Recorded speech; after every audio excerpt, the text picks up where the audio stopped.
If I were to get you a 10-point boost in the next month, would you be okay with that? Yeah. Awesome. Yeah. All right, so let's make it happen. This is Valerie, and she's a student struggling with the LSAT. My name is Steve Schwartz, and I've been teaching the LSAT for the past 20 years. Today, Valerie's going to bring me her biggest LSAT struggles and pain points, and I'll help her work through those challenges on her way to scoring a 170 and above. What do you feel has been the hardest part of your prep so far? I think just having like a good study structure and I don't know, knowing what to do. It seemed like what I was doing with my self-studying, I felt like I was all over the place. I'm not slowing down. I think I have anxiety that I'm going to get tired and miss questions. I was just sticking straight to one thing. I was using the PowerScore Bibles, so I was just reading those. I've done my last practice test. It was a couple weeks ago maybe, but I just feel like I'm getting all types of things wrong. And I was telling Madison, the tutor, I was telling her like I kind of feel like I just need to start all over what I need to do from there because it seems like I'm just getting everything wrong. My endurance too is a thing, and then rushing.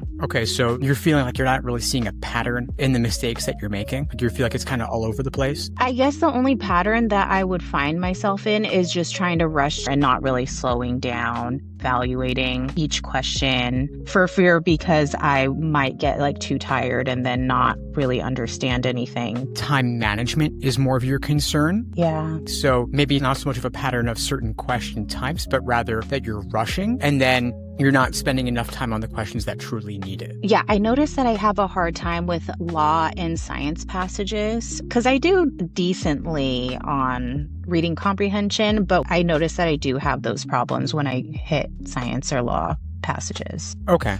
All right, so we might have a pattern in the reading comp area with regard to the topic. Yeah. But then logical reasoning, are you feeling like it's more all over the place? Yeah, I do. All right, so that might be a high leverage area to look at just because, of course, it's 2/3 of the test, right? Right, yeah. Now, you mentioned in the form that you're kind of at a 155 right now, looking to get to a 171. Yeah. Okay, 6 months is plenty of time. So we've got 6 months to get you up from a 155 to a 171. A lot of students get really into drilling questions by type and the analytics around question stems and error logs, but the thing is that the mistakes that you make are not always about the question stem type. It could be about the method of reasoning in the stimulus, or it could be about the types of trap answers that you're falling for. And so when I don't see a trend in question stems, that doesn't mean there's not a clear next step or direction to take for your LSAT prep going forward. A lot of the time for a student who's already doing pretty well, meaning they're, say, close to the 155, 160 range, usually it's that you're getting hard questions wrong because they're hard or because of an issue around pacing or around endurance. Now, Valerie hasn't taken a ton of practice tests yet. She's not yet at that stage in her prep where endurance and exam simulation is going to be a focus. At this point, though, because she's already been studying for so long and has so much more ahead of her as she gets ready to take the LSAT 6 months from now, I think she's at a place where she's going to transition from foundational work and drilling questions by type and getting more into working on her pacing with individual timed sections and reviewing her mistakes in depth.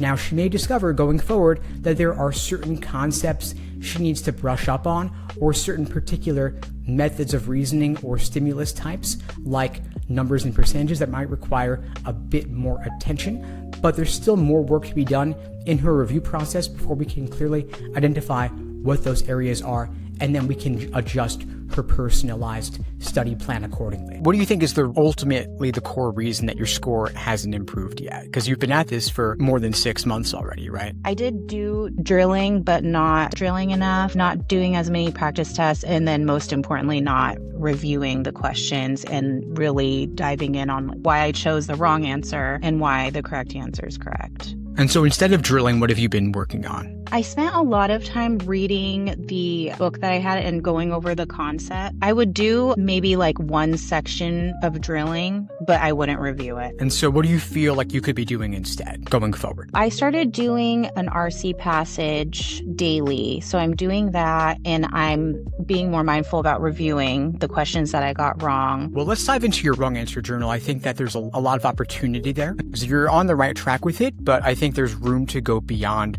where you've been with it. let's just walk through it a little bit. So we have the logical reasoning, reading comp, and the drill sets. Logical reasoning, you've laid out very methodically from PT 140 going up to 141, 158, the question types, the problem type. Tell me more about the problem type and how you're categorizing there. So I was using that PowerScore Bible, and that's how, when I was drilling, they have the online portal where you can practice and do your drills and stuff. Basically, when I would review or like write these wrong answers down, I would just see what questions and problem types it would show. So just going off their website. Okay. And do you feel like that's helpful? I guess in a sense to see like, oh, do I need to pay more attention to numbers and percentages or sufficient and necessary? But I haven't really used this in depth like that. You're noting column E, the answer you chose, column F, the correct answer. Of course, that's key. You're noting whether you flagged it or not during the timed section. Is that right? Yeah. And then we have column H and column I, both looking a little lonely over there. And then we have the other notes. So the other notes section is filled in.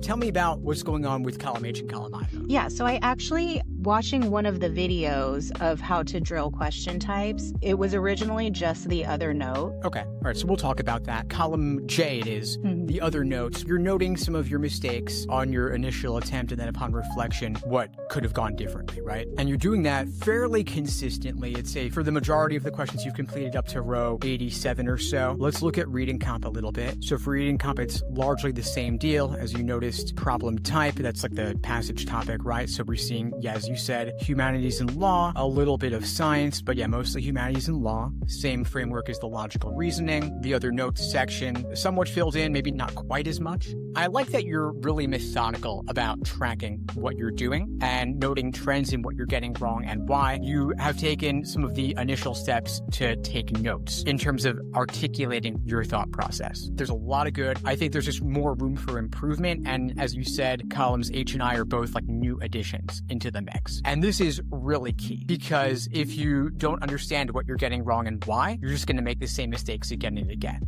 Yeah. And how recently did you adopt this wrong answer journal? Less than 2 weeks ago. Yeah. So this is great progress. I mean, you've only been in the program for about a week and you're already changing your approach to document your review process, track what you're doing. What was your tracking or documentation of review prior to joining the program? Were you taking any notes? No, not at all. And I didn't really think to take notes at all. You'd probably get, maybe 5 points over the next month from just tracking, because the first step in making any improvement is understanding where to focus your attention. And so tracking means you're focusing your attention. I require that all of my students keep some kind of wrong answer journal or error log to document their review process for the simple reason that if you're doing it in your head, you're not really doing it at all. You've got to articulate your mistakes in your own words to fully extract the key insights and lessons learned from your review process in order to make sure that you don't make the same mistake again. Now, that wrong answer journal or error log is going to look different for every single student. Some students love to use spreadsheets. Others like to use Google Docs. Others like to use an old-fashioned Moleskine notebook. It's entirely up to you. But what's most important is that you keep it written down, and then you discuss your mistakes with your coach or your tutor or your study buddy. For most of the students in our programs, they'll keep a running log of their mistakes and then discuss them in depth with their coaches in their once a week or twice a week private one-on-one coaching sessions to get some clarity and get feedback on what they're getting wrong and why, to look for any trends in their mistakes. But if you're not keeping that log, by the end of the week, you're not going to remember all of it because you're doing, 20, 50, 100 questions or more over the course of the week. And for however many of those you're getting wrong, plus the ones you guessed and got lucky, but it could have gone the other way, there's going to be a bunch of material for you to discuss, and you can't possibly stay fresh on all of it. Keeping it documented is key. Hey guys, real quick. A lot of you have been asking me, how can I get featured in one of these LSAT study breakdowns and get feedback on my LSAT study plan? The only way is to join one of my LSAT coaching programs. You can check out the links below to find out more and to book a call with me and my team. We'd be glad to help you out. And now back to the show. If I were to get you a 10-point boost in the next month, would you be okay with that? Yeah. Oh, yeah. Awesome. All right, so let's make it happen. Let's make it happen. All right, so I think the key is going to be column H and column I. Like, we got to start filling those in, because other notes here, some of them are really good. Like you talked about, did not connect to relevant information given in conclusion stimulus. So you're noting a missing gap. You're saying here the verbiage was wrong, or I didn't diagram and identify the contrapositive. That's all really good. But then in other cases, review this one again. Didn't read thoroughly. And like, yeah, I wasn't careful. Maybe I'm going to double check or be more thorough, of course. But when you do what column H and column I are saying, why my choice was wrong, why the right answer is right, you're then forced to get more specific about where the misunderstanding stemmed from. So it's going to cause you to level up your notes and be a little bit more self-critical. Yeah. And it's only in the interest of serving you, of course. You're making the mistakes now so you don't make them on test day. I like that you're really methodical about tracking what you're doing and noting getting wrong and why. We're going for depth over breadth, quality over quantity. Okay, yeah. That makes sense, totally. I also would invite you to add 2 additional columns to this sheet, which is gonna, you're like, oh my God, this is gonna take more time. Yes, it will, but it's gonna be worth it. And again, if you reduce the number of questions you review, that's okay. We have, with the Socratic review method, there's actually a number of different steps we're looking at. You've pulled out 2 of the most important ones, but there are some others as well. So the answer choices, we wanna look at why the wrong answer was tempting, and then why it was wrong. I would insert maybe like an H1 and an H2, where we can just expand the alphabet. It's all the same, but the idea is, for the wrong answer, why did you choose it initially? And then why was it ultimately wrong? Okay. Then for the right answer, we're going to divide up that one as well, column I, into why did I find the right answer unappealing? Why did it not appeal to me? Why didn't I love it? And then, as you wrote, why is it ultimately correct? Okay.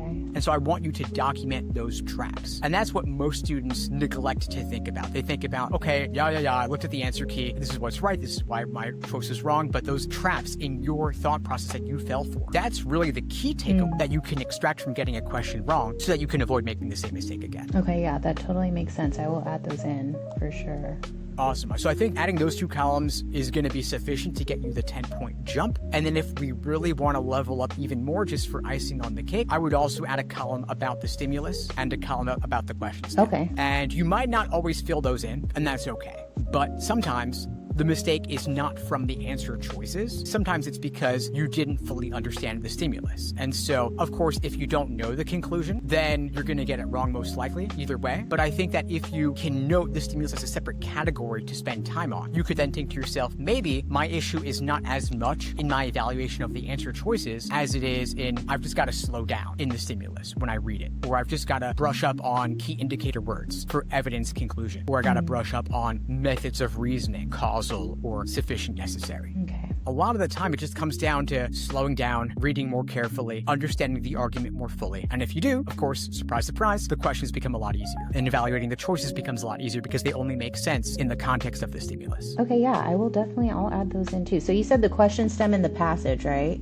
Yeah, so we talked about the stimulus, aka the passage. But yeah, I also wanted to mention the question stem as well. You could add an additional column for that in case your issue comes down to not fully understanding the question type. So that could be if LSAC is using really odd wording to refer to a common question type, or it could be about trouble distinguishing between, for example, necessary assumption and sufficient assumption. Do you ever find you have issues around that? I think I would get stuck on diagramming, like trying to think of how I would diagram something. But generally, if I'm reading something, I feel like I'm able to identify which is which. Too many students think that review consists simply of looking at the answer key, thinking to themselves, oh, I get it now. How could I have been so dumb? And then they move on to the next question. But every question that you get wrong or have difficulty with is an opportunity to learn something new. And so I was really happy to see that just 1 week into the program, Valerie is already adopting the Socratic review method, tracking her mistakes, looking at what she's getting wrong and why. Now, what I want to do is help her level up the depth of her review, because it's not enough to just look at why the wrong answer is wrong and why the right answer is right. The Socratic review method done properly consists of several different steps. 1, look at the stimulus, aka the passage, and ask yourself, did my misunderstanding come from this section of the question? Meaning, did I misunderstand the conclusion, the evidence, the subconclusion? Or was my mistake in the question stem misrecognizing the question type? Or was it in a tempting wrong answer or an unappealing right answer. And so my recommendation for Valerie is to add some columns to her spreadsheet to look at what is the mistake going on in the stimulus potentially. What mistake, if any, is there in the recognition of the question type based on the STEM? Why was the wrong answer tempting? And then why is it ultimately wrong? And why is the right answer right, but what was unappealing about it at first glance? And so if Valerie adds these elements into her review process, I think she can see a massive score increase just in the next month alone. And with 6 months till test day, the sky's the limit. You're at a 155 on your most recent test, right? So you've got the foundation already, and so you're now ready to reach that next level. We've done the basics. Maybe you don't need a whole lot of drilling anymore. Maybe we want to move on to that time management, like you mentioned earlier, so that you're not rushing. And that means, again, slowing down, reading the stimulus more thoroughly. Question stem identification may not be a huge issue, which means maybe your question stem column is never going to have a whole lot there because you already know how to recognize necessary assumption versus sufficient or strengthened versus sufficient assumption. But since you mentioned something about whether to diagram or not, I want to come back to column D, the problem type, where you were noting methods of reasoning, right? So you've noted there, I'm seeing here just 3 different categories: cause and effect, sufficient and necessary, and numbers percentages. And I'm seeing them all show up across the board. Maybe I'm not getting sufficient and necessary. Well, I mean, wait a second, I thought I got it. You're getting a variety wrong. Says to me, when I see that there's not really a pattern in what you're getting wrong, is that that's not necessarily the area to focus on. Maybe you're not getting them wrong because of, as you wrote here, the problem type, or I would say perhaps the method of reasoning. And maybe you're not getting things wrong because of the question stem type, as in column C, because again, we're seeing a lot here across the board, but maybe it's because of your pacing. Yeah, and then that's where, I mean, tracking is great, and I know a lot of folks are big into analytics and all that. A lot of the time, the data is just noise, a trend, not really a problem with question type, but you've noticed I feel like I'm rushing, and you're already at 155, and we're not seeing any trends in column C or column D. I think the work is going to happen in columns H and column I, and the new columns you're going to add, and then thinking about, okay, well, how do we allocate time over the course of the section? And so one interesting thing to me here is that I'm noticing here question 3, question 5, question 4. And yeah, I mean, most of them are later in the section. I do see another question 5, question 7. But the fact that we have a 2, 6, 9, something is going on here where it's like, why is she getting these easy ones wrong? So that's another opportunity where you could slow down on those first 10, which are the easier ones. Nail them. Don't overthink them, but just nail them, secure those points. And then you'll still have plenty of time for the tougher questions that need them. I mean, how much time do you have remaining? Maybe like 2 minutes? A decent amount of time. I think that's actually roughly on target. It might just be that your gain in speed comes from better understanding. As you review more, as you document more, why the wrong answer was tempting, why the right answer was unappealing, understanding of the stimulus. Maybe you try rewriting the entire stimulus in simpler language, just as a drill. And then you'll still be able to finish the section with 3 minutes or so remaining, but you will still have had time to lock up the easy points in those first 10. Yeah, I was thinking about doing that too, just kind of with like the passage column that I'll add in, see if I can just paraphrase and put it into my own words. Most students go too slowly in logical reasoning, especially on the easy questions, and as a result, they run out of time at the end of the section. But that's not the case for Valerie here, because she's finishing the section with 3 minutes to spare, which is actually right on target. But my recommendation for her is going to be that she spend a little more time on those easy questions just to make sure that she secures those points. And as she keeps studying over the next 6 months, as she reviews in more depth, she's going to raise her baseline understanding. And as a result, she'll be able to raise her average speed overall and still be able to finish the section with 3 minutes to spare, but her accuracy is going to be higher. Time management in logical reasoning is huge because the questions are presented in a general order of difficulty, meaning ideally you're spending roughly 10 minutes or so on those first 10 questions, building up a time bank that you can then apply to the tougher questions later in the section that truly need it. If you're just getting started with your LSAT prep or you're looking for a quick refresher, grab my free Easy LSAT cheat sheet linked below this video. It's got tons of concrete actionable tactics you can implement to your prep right away. Grab your copy below, and again, it's 100% free. And now back to the show. Let's go on to reading comp. A lot of what I said before is still going to apply. Of course, the format overall here is the same. Everything I said regarding columns H and I would add in there why the wrong answer was tempting. I would add in why the right answer is unappealing, understanding of the passage text itself, those 450 words. And then for the question STEM, which is not going to be as much of a question type focus, but you did note here, I'm seeing a lot of global reference must be trues. By those, do you mean like the bigger picture, like main idea, primary purpose, tone, all of that? Yes, yeah. Those ideally would be similar to the first 10 in logical reasoning. They're a warm-up of sorts because, not necessarily in all cases, but my point here being like we got to get ground rules, like what's the overall thrust of the passage, what's the author's opinion. If they could leave you with only one central idea, what would that be? Try taking the passage text and then just summarizing what's the main idea in your own words. And you could do that with some of the drill set material. You could do it with the individual sections in Law Hub, and you could do it with some of the oldest exams as well. You're working with 140 and up, which makes sense. But if you wanted to reserve 101 to 120, pull out all the reading comps and just read passages and summarize the main idea. And I'm not saying neglect the specific ones or the more inferential ones, but those are going to be tougher. These are more of your gimmies. You said 100 to 120, right? The tests? Going from, say, 101 to 120, because those are just older, you're not going to need to save those for full-length timed exams, even individual sections. So if you want to quote-unquote spoil them or some individual untimed work, that's fine. Okay, yeah, that sounds good. My overall comments on these H, I, and J are going to be roughly the same as they were for logical reasoning. Just fill it out more, be more in-depth, and structure it more so that you're actually doing the work. And if you're saying, hey, I'm pretty sure I guessed on this one, I would think about, well, was that a time management thing, or was I just so lost I didn't even know where to go? Yeah. So for that one, you're pretty sure you guessed. Sure, that's fine. But then we're saying, okay, it's a global reference, must be true. So if that was main idea, if that was author's opinion, that's like a red flag. Why was I guessing here? And was I guessing because I was down to 2 and was taking a shot in the dark, or was I super lost? Yeah, that's where those columns will help. Honestly, anyone taking the LSAT, even someone who consistently scores in the 170s, they're gonna guess on some questions, most likely. But the question is, why are they guessing? Are they down to 2 and making an educated guess? Or is it like 1 out of 2? Or is it more like 1 out of 5? Do you think that it's helpful that I have these separate like this? Or do you think it would be better to have it all combined into one table?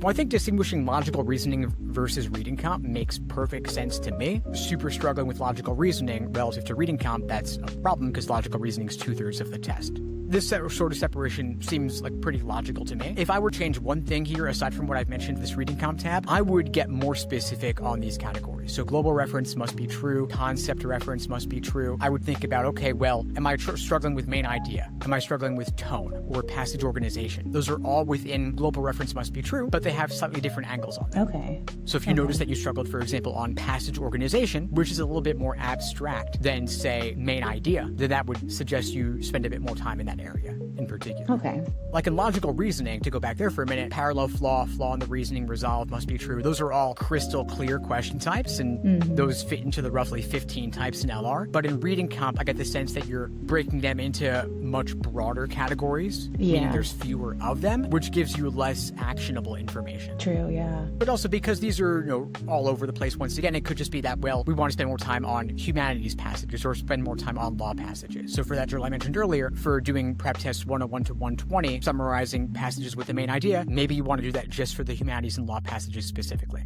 Okay, yeah. I'm going to click over to drill sets just to see if there's anything we could pull out of there. Wrong answer and the right answer column. So I would, of course, add those in here also. Are you still planning to spend time in the drill sets, or are you just spending more time now in the exams? I would probably still do... Actually, I don't know. Do you have a recommendation or a suggestion? I think because your test is 6 months out, it's okay to spend time in the drill sets because you'll still have plenty of time to work through the majority of questions in 101 to 158, whether you're doing them as timed sections or full exams or just drilling by type. So that's all good to me. These drill set questions are, all else being equal, a little bit older, even older than the 101 to 120. So I might deprioritize them for that reason. The fact that Valerie has already identified humanities and law as 2 reading comp passage topics to focus on is huge because it means that she's already cut away natural sciences and social sciences as an area not to spend quite as much time on. However, her categorization of reading comp question types could be a bit more detailed, and if it reveals that, for example, she's struggling with main idea questions or passage organization questions, means that she should do some drills on those particular question types, just reading the passage and knocking those out, because those set the groundwork, the foundation for what comes later in the passage.